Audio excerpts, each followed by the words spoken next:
അനുജന്മാരും ജ്യേഷ്ഠന്മാരുമായുള്ള ബന്ധം, ഭാര്യയുടെയും ഭർത്താവിന്റെയും കുടുംബക്കാരുമായുള്ള ബന്ധം, മാമിയും മാമായും തമ്മിലുള്ള ബന്ധം, അമ്മോശനും അമ്മായിയുമായുള്ള ബന്ധം, ഈ കുടുംബ ബന്ധം കൂടി നിങ്ങൾ ഭയപ്പെട്ടാൽ നിങ്ങൾ തഖ്വയുള്ളവരാകും, സ്വർഗത്തിൽ ഉന്നതമായ സ്ഥാനം കരസ്ഥമാക്കിയവരാകും. അതുകൊണ്ട് എന്നെ മാത്രം ഭയപ്പെട്ടാൽ പോരാ, വൽ അർഹാം, സ്നേഹബന്ധം കുടുംബബന്ധം കൂടി നിങ്ങൾ ഭയപ്പെടണമേ, ഭയപ്പെടണമേ മാനവ സമൂഹമേ, എങ്കിൽ മാത്രമേ നിങ്ങൾക്ക് രക്ഷയുള്ളൂ. ഖുർആൻ. ഇവിടെ നമ്മൾ തോറ്റുപോയി. മിണ്ടാത്തവന്മാരെല്ലാം വന്ന് നിസ്കരിക്കാൻ വരും, പരസ്പരം കണ്ടാൽ മിണ്ടൂല. രണ്ട് പള്ളിക്ക് രണ്ട് ഗേറ്റ് വെച്ചിരിക്കുന്ന അതാ, മിണ്ടുന്ന ഒരു ഗേറ്റിൽ കൂടെ, മിണ്ടാത്ത അടുത്ത ഗേറ്റിൽ കൂടെ. അപ്പോൾ പരിശുദ്ധ ഖുർആനിൽ അല്ലാഹു വ്യക്തമാക്കുന്നു, വൽ അർഹാം, വൽ അർഹാം, കുടുംബ ബന്ധം കൂടെ നിങ്ങൾ ഒന്ന് ഭയപ്പെടണമേ. അതും കൂടെ ഉണ്ടെങ്കിലേ, ആ സാഹോദര്യ ബന്ധം, പാരസ്പര്യ ബന്ധം, ഇതും കൂടെ ഉണ്ടെങ്കിലേ നമുക്ക് ആഖിറത്തിൽ രക്ഷപ്പെടാൻ കഴിയുള്ളൂ. അല്ലാഹയെ പേടിക്കണമെങ്കിൽ, ആ പേടി പൂർത്തിയാകണമെങ്കിൽ, ആ തഖ്വ ഉണ്ടാക്കണമെങ്കിൽ ഇതും കൂടെ ഉണ്ടായിരിക്കണം. ഇതിനാണ് റമദാൻ മാസമാകുമ്പോൾ നമ്മൾ കൂടുതൽ കിറ്റ് വിതരണം ചെയ്യുകയും എല്ലാവരെയും പോയി കണ്ട് മുസാഫാത്ത് ചെയ്യുകയും മിണ്ടാത്തവരും ഉരിയാടാത്തവരുമായുള്ള ബന്ധം സുദൃഢമാക്കുകയും ചെയ്യുന്നതിന് നമ്മൾ പ്രയോജനപ്പെടുത്തുന്ന മാസം റമദാനാണ്, അല്ലേ? റമദാൻ മാസമാകുമ്പോൾ എല്ലാവരെയൊക്കെ ഒന്ന് കണ്ട് മുസാഫാത്ത് ചെയ്യുക, എന്തെങ്കിലുമൊക്കെ ഹദിയ കൊണ്ട് കൊടുക്കുക, സമ്മാനം കൊടുക്കുക, ഉടുപ്പും മുണ്ടും തുണിയൊക്കെ മേടിച്ചു കൊടുക്കുക, ആഹാരങ്ങളോ അവർക്ക് കഞ്ഞി വെക്കാനുള്ള അരിയോ മറ്റു കാര്യങ്ങളൊക്കെ മേടിച്ചു കൊടുക്കുന്നതൊക്കെ റമദാൻ മാസമാകുമ്പോഴാണ്. കാരണം എന്താ? റമദാൻ ആവുമ്പോൾ ഇവരുടെയൊക്കെ ഹൃദയം ഒന്ന് അലിയും. ബാക്കിയുള്ള സമയം പോലെയല്ല, പിരിവുകാർ കൂടുന്ന മാസമാണ് റമദാനിന്റെ മാസം. കാരണം എന്താ? ഏത് കൊടുക്കാത്തവന് റമദാൻ മാസമാകുമ്പോ എന്നാ ഒന്ന് കൊടുത്തേക്കാം എന്ന് പറഞ്ഞു കൊടുക്കും. ഏത് നമസ്കരിക്കാത്തവനും റമദാൻ ആവുമ്പോൾ നമസ്കരിക്കാൻ തയ്യാറാകും. ഏത് സക്കാത്ത് കൊടുക്കാത്തവനും റമദാനിന്റെ മാസമാകുമ്പോൾ ഈ കണക്കുകളെല്ലാം കൂടെ കൂട്ടിയിട്ട് സക്കാത്ത് കൊടുക്കാൻ തയ്യാറാകും.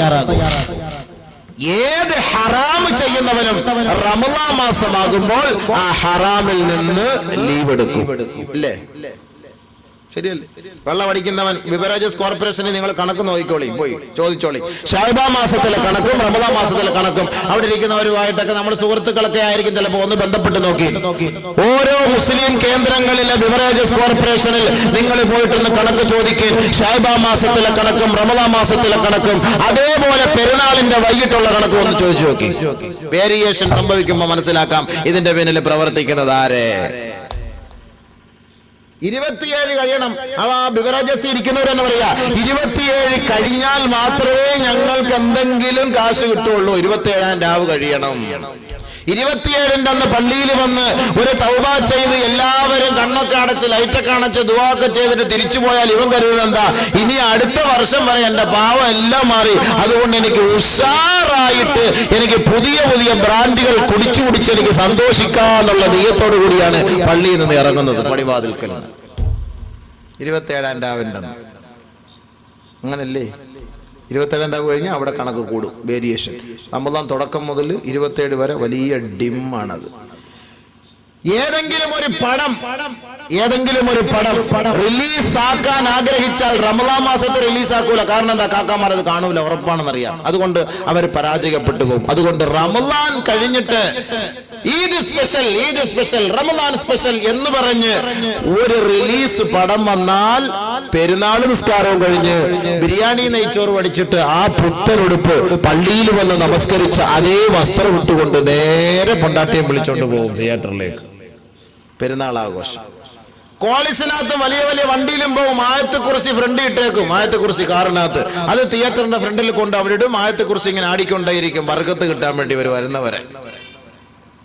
വാഹനത്തിൽ തവക്കൽതു അലല്ലാഹ് എന്ന് പറഞ്ഞിട്ട് വലിയ ഒരു ബോർഡ് എഴുതിയാനകത്ത് ഒട്ടിച്ചിരിക്കും, ഒരു സ്റ്റിക്കർ ഒട്ടിച്ചിരിക്കും. ഇതും കൊണ്ടാണ് നേരെ കൊണ്ട് ട്രെയിൻ കാണാൻ കയറുന്നത്, ബോംബെ കാണാൻ കയറുന്നത്. പരിശുദ്ധ അള്ളാഹുവിന്റെ ആയത്തുകൾ ഇപ്പൊ പുതിയൊരു സിസ്റ്റം ഇറങ്ങിയിട്ടുണ്ട്, മാഷാ അല്ലാ തബാറക്കല്ലാ, വണ്ടിയുടെ ഫ്രണ്ടിലും ബാക്കിലും.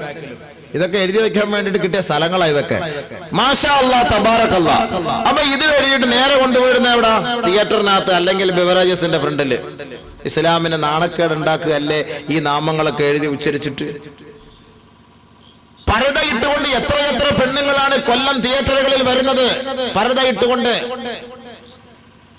ബഹുമാനമുള്ള സഹോദരങ്ങളെ, അവസാനത്തെ ഷോ, സെക്കൻഡ് ഷോ അല്ലയോ, അവസാനത്തെ ഷോയ്ക്ക് പറയാം സെക്കൻഡ് ഷോ, ലാസ്റ്റ്.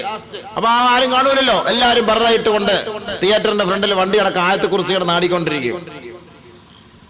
ബഹുമാനമുള്ള മുഅ്മിനുകളെ, ഇസ്ലാമിനെ നാണക്കേട് ഉണ്ടാക്കുന്നു. ഇവര് പോയി നമസ്കരിക്കുന്നു. വല്ലാഹി സത്യം, ഇവർ മുനാഫിക്കീങ്ങളാണ്. ഈ നമസ്കാരം അല്ലാഹ് എന്തിന്? അതാ അല്ലാഹ് പറയുന്നത്. നിങ്ങൾക്ക് തഖ്വ ഉണ്ടാകണം. തഖ്വ ഉണ്ടെങ്കിൽ മാത്രമേ നിങ്ങളുടെ ഈ പ്രവർത്തനങ്ങളൊക്കെ എന്റെ മുന്നിൽ സ്വീകരിക്കുകയുള്ളൂ. അതുകൊണ്ട് നിങ്ങൾ തഖ്വ ഉണ്ടാക്കിയെടുക്കാൻ നിങ്ങൾ നോമ്പ് പിടിച്ചാൽ നിങ്ങൾ തഖ്വ ഉള്ളവരായി മാറുമെന്ന് അല്ലാഹു നമുക്ക് അടിവരയിട്ട് പറയുന്നു. വേറെ ഒരു കാര്യത്തിലൂടെ നമുക്ക് തഖ്വ ഉണ്ടാക്കിയെടുക്കാൻ പറ്റില്ല. നമസ്കാരത്തിൽ നമുക്ക് തഖ്വ ഉണ്ടാക്കിയെടുക്കാൻ ആരെങ്കിലും വാദിക്കാൻ പറ്റുമോ? നമസ്കാരത്തിലൂടെ നമുക്ക് തഖ്വ ഉണ്ടാക്കിയെടുക്കാൻ പറ്റൂല. തഖ്വ ഉള്ളവരുടെ ജോലിയാണ് നമസ്കാരം. നമസ്കാരത്തിലൂടെ തഖ്വ ഉണ്ടാക്കിയെടുക്കാൻ കഴിയുമായിരുന്നുവെങ്കിൽ ഇന്ന് ഈ നാട്ടിലുള്ള സഹോദരങ്ങളൊക്കെ പള്ളികൾ കൊണ്ട് നിറയുമായിരുന്നു, സഫുകളിൽ അണിനിരക്കുമായിരുന്നു. എത്രയെത്ര ചെറുപ്പക്കാരായ സഹോദരങ്ങൾ, എത്രയെത്ര ചെറുപ്പക്കാരികളായ സഹോദരിമാർ അവരുടെ വീടുകളിൽ നമസ്കാരത്തിന്റെ സമയമാകുമ്പോൾ സിനിമാ തിയേറ്ററിനെ പോലും തോൽപ്പിക്കുന്ന തരത്തിലുള്ള അശ്ലീലങ്ങളും കണ്ടുകൊണ്ട് രസിച്ചുകൊണ്ടിരിക്കുന്നു. കുഞ്ഞുമക്കളെ അടക്കം മടിയിലെടുത്ത് വെച്ച് ഭക്ഷണം വാരിക്കൊടുക്കുകയും സിനിമ സീരിയൽ കണ്ട് രസിക്കുകയും ചെയ്യുന്ന നാണം കെട്ട ഗതികേട് ഇന്ന് മുസ്ലിം കുടുംബത്തിൽ ഇവിടെ ഇന്ന് തകർന്ന് തരിപ്പണമായി കൊണ്ടിരിക്കുമ്പോൾ, മുസ്ലിം ചെറുപ്പക്കാർ പള്ളികളുടെ കവലകളിൽ സംസാരിച്ചു കൊണ്ടിരിക്കുമ്പോൾ കേവലം 2-3 എക്സ്പയർ കിളവന്മാരെയും വെച്ചിട്ട് പള്ളിയിലെ ഇമാമ് നമസ്കരിക്കുകയാ. ചുറുചുറുക്കുള്ള ചോരത്തിളപ്പുള്ള ചെറുപ്പക്കാരെല്ലാം പള്ളിയുടെ മുന്നിൽ കവലയിൽ 250 മൊബൈലുമായി അവിടുത്തെ റിസർച്ചുമായി ഓരോ പെണ്ണിന്റെ അംഗലാവണ്യവും വിളമ്പിക്കൊണ്ട് അവിടുത്തെ ചർച്ച, ഇവിടുത്തെ ചർച്ച, ഇവിടുത്തെ നെറ്റി എല്ലാം കൂടെ വരച്ച് അങ്ങനെ പള്ളിയുടെ കവലയിൽ ഇരിക്കുക. പള്ളിക്കകത്ത് മൂക്കി പഞ്ഞു വെക്കാറായ 2-3 കിളവന്മാര് മാത്രം. എന്നാ പള്ളി അങ്ങനല്ലേ? ചെറുപ്പക്കാർക്ക് സ്ഥാനമുണ്ടോ? പള്ളിയുമായിട്ട് ബന്ധമുണ്ടോ? എന്താ ഇതിന്റെ ഒക്കെ പിന്നില്? തഖ്വ എന്ന് പറയുന്ന സാധനമില്ല. തഖ്വ എന്ന് പറയുന്ന സാധനം ഇല്ലാത്തത് കൊണ്ടാണ്, അല്ലാഹയെ പേടിയില്ലാത്തത് കൊണ്ടാണ് ഇവരിങ്ങനെ കാണിക്കുന്നത്. അല്ലാഹയെ പേടി ഉണ്ടായിരുന്നെങ്കിൽ ഒരിക്കലും ഇങ്ങനെ ഇവർ ചെയ്യുമായിരുന്നില്ല. കേവലം മുസ്ലിം എന്ന ഒരു പേര് എന്റെ വാപ്പായും ഉപ്പപ്പായും ഈ മുസ്ലിം കുടുംബത്തിൽ ജനിച്ചത് കൊണ്ട് ഞാനും മുസ്ലിമായി മാറി എന്നല്ലാതെ അല്ലാഹ് ആരാണ്, റസൂൽ ആരാണ്, ഖുർആൻ എന്താ, ഹദീസ് എന്താ, ദീൻ എന്താ, ഖബർ എന്താ, ഇസ്രായേൽ ആരാ, മലക്കുൽ മൗത്ത് എന്താ, ഇതൊന്നും എനിക്കറിയില്ല. പണ്ടുപോലെ എന്റെ വാപ്പ ജുമാഅത്ത് നിസ്കരിക്കാൻ പോകുന്നു, അതുകൊണ്ട് ഞാനും പോകുന്നു. പണ്ടുപോലെ എന്റെ വാപ്പ 5 വഖ്ത് നിസ്കരിക്കാൻ പോകുന്നു, അതുകൊണ്ട് ഞാനും പോകുന്നു. പണ്ട് മുതൽ എന്റെ വാപ്പ ലോട്ടറി എടുത്തിട്ട് പോക്കറ്റിൽ വെച്ചിട്ട് നിസ്കരിക്കാൻ വേണ്ടി പള്ളിയിൽ പോകുന്നു. അതുകൊണ്ട് ആ പാരമ്പര്യം നിലനിർത്താൻ വേണ്ടി ഞാനും ലോട്ടറി എടുക്കുന്നു, പോക്കറ്റിൽ വെക്കുന്നു, പോയി നിസ്കരിക്കുന്നു. ആ പാരമ്പര്യം ഇവിടെ അല്ലാഹയെ പേടിയുള്ള ലോട്ടറി എടുത്തിട്ട് പള്ളിയിൽ പോകും. സുബൈ നമസ്കാരം കഴിഞ്ഞ് തൊപ്പിയും വെച്ചിട്ട് ചായ കുടിച്ചിട്ട്, സുബൈ നമസ്കാരം കഴിഞ്ഞ് ചായക്കടലിൽ ചായയും കുടിച്ച് കേക്ക് നിന്നിട്ട് ഏതെങ്കിലും ഒക്കെ ഒരു പത്രക്കാരനെ വിളിച്ചിട്ട് ആദ്യം പെട്ടെന്ന് നമ്മൾ വിചാരിക്കും എന്തൊക്കെ വാർത്ത നോക്കാനായിരിക്കും. അവസാനത്തെ പേജ് എടുത്ത് വെച്ചിട്ട് പോക്കറ്റിരിക്കുന്ന സാധനം എടുത്ത് വെച്ച് ഇങ്ങനെ തുലനം ചെയ്ത് നോക്കും. ആര്? സുബൈ നമസ്കാരത്തിൽ 1-ാമത്തെ സഫയിൽ എന്താ സുബൈ നോക്കാം. ഇനി 10 ലക്ഷം അടിച്ചെന്നിരിക്കട്ടെ, അയാൾക്ക് എന്ത് സന്തോഷമായിരിക്കും. ആ പൈസ കൊണ്ടല്ലേ തന്നെ മക്കൾക്ക് കൊടുക്കുക, ആ പൈസ കൊണ്ടല്ലേ ഉസ്താദന്മാർക്ക് ഹദിയ കൊടുക്കുക, ആ പൈസ കൊണ്ടല്ലേ മറ്റുള്ള സദഖയുമായി ബന്ധപ്പെട്ട കാര്യങ്ങൾ ചെയ്യുക. നമസ്കാരത്തിന് കുറവുണ്ടോ? ഒരു കുറവുമില്ല. ലോട്ടറി എടുക്കുമ്പോഴേ നീയത്ത് ചെയ്തേക്കും, പഠിച്ചവനെ റബ്ബേ അല്ലാഹുവിൽ അടിച്ചു കഴിഞ്ഞാൽ ഈ പള്ളിയുടെ കാണിക്കവഞ്ചിക്ക് പെയിന്റ് ഞാൻ അടിച്ചു കൊടുത്തേക്കാൻ പഠിച്ച തമ്പുരാനെ. ലോട്ടറി എടുക്കുമ്പോഴേ നീയത്ത് ചെയ്യും. അതങ്ങാനല്ല പൊട്ടക്കണ്ണ മാവ് എറിഞ്ഞവർ അടിച്ചാൽ അയാൾ ആ പൈസയും കൊണ്ടുവരും. കമ്മിറ്റിക്കാർ നോക്കിയിരിക്കുക, പെട്ടെന്ന് കാശിഞ്ഞ്, അത് എവിടുന്ന് വന്നാലും അവർക്കത് പ്രശ്നമില്ല. കാശിഞ്ഞ് വരട്ടെ. ഇവിടെ കാശില്ലാതെ ഇവിടെ കുറെ നാളെ പെയിന്റ് അടിക്കാതെ കിടക്കാൻ നീ കാശ് കൊണ്ടുപോവാ, നീ എവിടുന്ന് കൊണ്ടുപോകും. നമുക്ക് എന്തുകൊണ്ട് നമുക്ക് പ്രശ്നം അതാണ്. തഖ്വയില്ല. തഖ്വയുള്ളവനായിരുന്നുവെങ്കിൽ സ്വന്തം അയൽപക്ക ബന്ധം അവൻ സുദൃഢമാക്കുമായിരുന്നു. സുഹൃത്തിനെ കാണുമ്പോൾ സലാം ചൊല്ലുമായിരുന്നു, കൂട്ടുകാരനെ കാണുമ്പോൾ കൈ കൊടുക്കുമായിരുന്നു, കൊച്ചാപ്പടെ മൂത്താപ്പടെ മക്കളെ കാണുമ്പോൾ അവന്റെ ബന്ധം അവൻ രൂഢമൂലമാക്കുമായിരുന്നു. ഇതൊന്നും ഇന്ന് നമ്മുടെ നാട്ടിൽ നടപ്പില്ല. പരസ്പരം കൊഞ്ഞണം കുത്തുകയും കളിയാക്കുകയും പരിഹസിക്കുകയും, ഒരുത്തൻ മൈക്ക് വെച്ചിട്ടുമ്പോൾ അടുത്തവന്റെ പിന്നിൽ മൈക്ക് വെച്ചിട്ട്, ഒരുത്തൻ നോട്ടീസ് ഇറക്കുമ്പോൾ അടുത്തവനെതിരെ നോട്ടീസ് ഇറക്കുക, ഒരുത്തൻ പരിഹസിക്കുമ്പോൾ അതിനെതിരെ ഒരുത്തൻ പരിഹസിക്കുക. ഇതാണ് നമ്മുടെ നാട്ടിൽ നടക്കുന്ന ശൈലി. ഇത് തഖ്വ ഉണ്ടെങ്കിൽ ഇതൊന്നും നടക്കൂല. അതുകൊണ്ട് അല്ലാഹ് പറയുന്ന ആ ബന്ധം കൂടെ നിങ്ങളൊന്ന് പേടിയിരേ. ബഹുമാനപ്പെട്ട നബിയുനാ റസൂലുള്ളാഹി സ്വല്ലല്ലാഹു അലൈഹി വസല്ലമ തങ്ങൾ പറയുന്നു, തുറദുൽ അഅമാലു ഫീ കുല്ലി ജുമഅത്തിൻ മറത്തൈൻ. എല്ലാ ദിവസവും എല്ലാ ആഴ്ചയിലും 2 പ്രാവശ്യം, 2 ദിവസമായി 2 പ്രാവശ്യം അല്ലാഹുവിന്റെ ദർബാറിൽ ഒരു മനുഷ്യന്റെ ഇബാദത്തുകൾ, അവൻ ചെയ്ത കർമ്മങ്ങൾ അല്ലാഹുവിന്റെ അടുക്കൽ കാണിക്കപ്പെടുമത്രേ. നമ്മുടെ അമലുകളൊക്കെ എല്ലാ ആഴ്ചയിലും 2 ദിവസം അള്ളാഹ് എടുക്കുക. ഇത് അബൂബക്കറിന്റെ പണി, ഇത് അബൂബക്കർ ചെയ്തത്, ഇത് ഇന്നാളെ ചെയ്തത്, ഇത് ഇന്നാളെ ചെയ്തത്, ഇത് ഇന്നാളെ ചെയ്തത്, ഇത് ഇന്നാളെ അള്ളാഹ് കാണിച്ചു കൊടുക്കും. അള്ളാഹിന്റെ അടുക്കൽ മലക്കൾ കാണിച്ചു കൊടുക്കും. എല്ലാ ആഴ്ചയിലും 2 പ്രാവശ്യം അള്ളാഹുവിന്റെ ദർബാറിൽ നാം ചെയ്യുന്ന കർമ്മങ്ങൾ കാണിച്ചു കൊടുക്കും അത്രേ.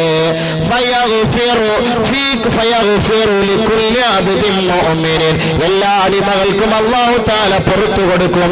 ഇല്ലാ അബദൻ ബൈനഹു വബൈന അഖീഹി ശഹനാ. പരസ്പരം ബന്ധം വിച്ഛേദിക്കുകയും പരസ്പരം കൊഞ്ഞണം കുത്തുകയും പരസ്പരം കരിവാരി തേക്കുകയും പരസ്പരം ആക്ഷേപിക്കുകയും അധിക്ഷേപിക്കുകയും ചെയ്യുന്ന 2 മുസ്ലിം സഹോദരന്മാരുടെ ഫൈലുകൾ അള്ളാന്റെ ദർബാറിൽ കാണിക്കുകയില്ല. എല്ലാ തിങ്കളാഴ്ചയും എല്ലാ വ്യാഴാഴ്ചയും. അതിനാണ് ഈ തിങ്കളും വ്യാഴം നോമ്പ് പിടിക്കാൻ പറയുന്നത്. തിങ്കളാഴ്ചയും വ്യാഴാഴ്ചയും നമ്മുടെ ഫയലുകൾ അള്ളാഹിന്റെ അടുക്കൽ കാണിക്കും. ഇന്നവൻ ചെയ്യുന്ന ജോലി ഇതാണ്. ചെറിയ ചെറിയ പാവങ്ങളൊക്കെ ആണെങ്കിൽ അള്ളാഹ് എന്ത് ചെയ്യും? ആ പുറത്ത് കൊടുത്തേരെ മലക്കളെ, അവനെ ഒന്നും ചെയ്യണ്ട, വിട്ടേരെ. അള്ളാഹ് എത്ര കാരുണ്യവാനാണ്. ഓരോ അടിമയ്ക്കും അല്ലാഹു തആല പുറത്തു കൊടുക്കും അത്രേ. പക്ഷേ ഒരു കൂട്ടർക്ക് പുറത്തു കൊടുക്കൂല. ഇല്ലാ ബിദൻ ബൈനഹു വബൈന അഖീഹി ശഹനാ. ഒരു സഹോദരൻ തന്റെ സഹോദരനുമായി, ഒരു ജ്യേഷ്ഠൻ തന്റെ അനുജനുമായി, ഒരു മൂത്താപ്പ തന്റെ കൊച്ചാപ്പയുമായി അവരുടെ കുടുംബ ബന്ധത്തിൽ അവർ വിച്ഛേദിച്ചു കഴിയുന്നവരാണെങ്കിൽ, സംസാരിക്കാതെ മിണ്ടാതെ ഉരിയാടാതെ കഴിയുന്നവരാണെങ്കിൽ, ഫയുഖാലു ലഹു, മലക്കിനോട് പറയപ്പെടുമത്രേ, ഉത്റുകൂ ഹാദൈൻ ഹത്താ യസ്തലിഹാ. ഇവരുടെ 2 പേരുടെ ഫയൽ മാറ്റിയേരെ, ഇങ്ങോട്ട് കൊണ്ടുവരണ്ട. ഇവരുടെ 2 പേരുടെ ഫയലും ഇങ്ങോട്ട് കൊണ്ടുവരണ്ട, അങ്ങോട്ട് മാറ്റ്. കാരണം എന്താ? ഇവർ 2 പേരും മുസാഫഹത്ത് ചെയ്യുന്നത് വരെ, ഇവർ 2 പേരും സംസാരിക്കുന്നത് വരെ, ഇവർ 2 പേരും പുഞ്ചിരിക്കുന്നത് വരെ, ഇവർ 2 പേരും നല്ല വർത്തമാനം പറയുന്നത് വരെ, പരസ്പരം കണ്ടുകൊണ്ട് സന്തോഷത്തോടൊരു വാക്ക് പറയുന്നത് വരെ ഇവരുടെ 2 പേരുടെ ഫയലും എന്റെ മുന്നിൽ കാണിക്കണ്ട എന്ന് അല്ലാഹു തആല മലക്കുകളോട് പറയും.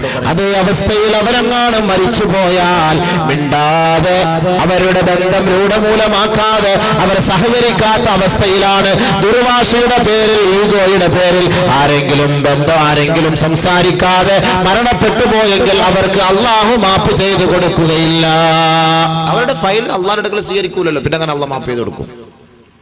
ഈഗോ, അവനെ കണ്ട എങ്ങനെ ഞാൻ മിണ്ട, അവനെ കണ്ട ഞങ്ങനെ സംസാരിക്കാം. അവൻ എന്റെ ഗ്രൂപ്പുകാരനല്ലോ, അവരുടെ പ്രശ്നം ഉണ്ടാക്കാൻ വേണ്ടി വെച്ചു അത് വെച്ചല്ലേ, അല്ലെങ്കിൽ അവൻ അങ്ങനത്തെ ആണോ ഇങ്ങനത്തെ, അവൻ എന്റെ വേലി അങ്ങോട്ട് കയറ്റി കെട്ടിയവനാണല്ലോ, അവന്റെ കോഴി ഇങ്ങോട്ട് കയറി, അവൻ ഞാൻ ഒന്ന് എറിഞ്ഞു ചത്തുപോയി, അതിന്റെ പേരിൽ അവൻ അങ്ങനെ പ്രശ്നം ഉണ്ടാക്കി. ചെറിയ ചെറിയ പ്രശ്നങ്ങളുടെ പേരിൽ വർഷങ്ങളായിട്ട് മിണ്ടാതെ കഴിയും. എന്നിട്ട് നമുക്ക് നിസ്കാരത്തിനുള്ള കുറവുണ്ടോ? വല്ല കുറവുണ്ടോ? മിണ്ടാത്തവനും നിസ്കരിക്കും, മിണ്ടാൻ പോയിട്ട് അവനെ അടിച്ചു പൊടിക്കവന് നിസ്കരിക്കും. എല്ലാവരും നിസ്കാരത്തിനും ഇബാദത്തിനും ഒന്നും ഒരു കുറവില്ല. പക്ഷെ അള്ളാഹു പറയുന്നു, മോനെ, നീ ഈ നമസ്കാരവും ഇബാദത്തും ഒക്കെ ചെയ്യുന്നത് എന്റെ അടുക്കൽ സ്ഥാനം കിട്ടാനാണെങ്കിൽ നിങ്ങൾ തമ്മിലുള്ള ബന്ധം നിങ്ങൾ സുദൃഢമാക്കാത്തിടത്തോളം കാലം നിങ്ങൾ എത്ര തലകുത്തി വീട് നിസ്കരിച്ചിട്ടും എത്ര തൗബ ചെയ്തിട്ടും എത്ര ഹജ്ജ് ചെയ്തിട്ടും പുണ്യമില്ല.